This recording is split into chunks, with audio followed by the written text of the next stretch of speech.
আজ আমরা কিন্তু চিংড়ি মাছ রান্না করব না, খোসা ফেলে দেবো। চিংড়ি মাছটার মাথা নেব, আজকে মাথাটাকে বানাবো ভর্তা।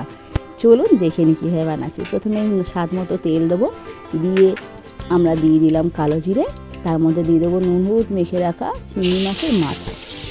একটু চিংড়ি মাছটা বড় বড় সাইজ হলে মাথাগুলো কী হয়, খেতে ভালো লাগে। একদম ছোটো ছোটো সাইজ সেগুলো তো নেওয়া যায় না।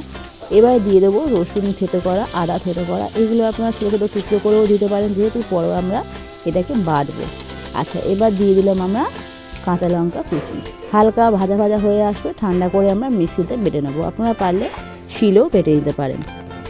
সামান্য পরিমাণ জল দিয়ে দেখুন এইভাবে হবে পেস্টটা, কত সুন্দর হয়েছে। এইবারে কড়াই দেবো সর্ষের তেল, তার মধ্যে দিয়ে দেবো একটা গোটা পেঁয়াজ ছোটো ছোটো করে কুচি কুচি করে নেব। সামান্য পরিমাণ নুন দেবো, একটু ভাজা ভাজা হবে পেঁয়াজটা, তারপরে মাথা বাটাটা দিয়ে দিলাম। এবার ভালো করে নাড়বো, যতক্ষণ না তেল ছেড়ে আসছে নেড়ে যাব। নামানোর আগে একটু স্বাদ মতো আপনারা চিনি দিতেও পারেন, নাও দিতে পারেন। দেখবেন কড়াই লেগে লেগে আসছে। আমার কিন্তু চিংড়ি মাছের মাথার ভর্তা রেডি। আজ কিন্তু আমি খাবো না, আজ খাবে আমার বড় ছেলে। ওপর থেকে একটু সর্ষের তেল দিয়ে দিলাম। আমার বড় ছেলে কিন্তু ভর্তা খেতে খুব ভালোবাসে, তাই আমি বললাম আজকে তুই ভর্তাটা টেস্ট করে বল কেমন হয়েছে। ও তো খুব খুশি হয়ে গেল।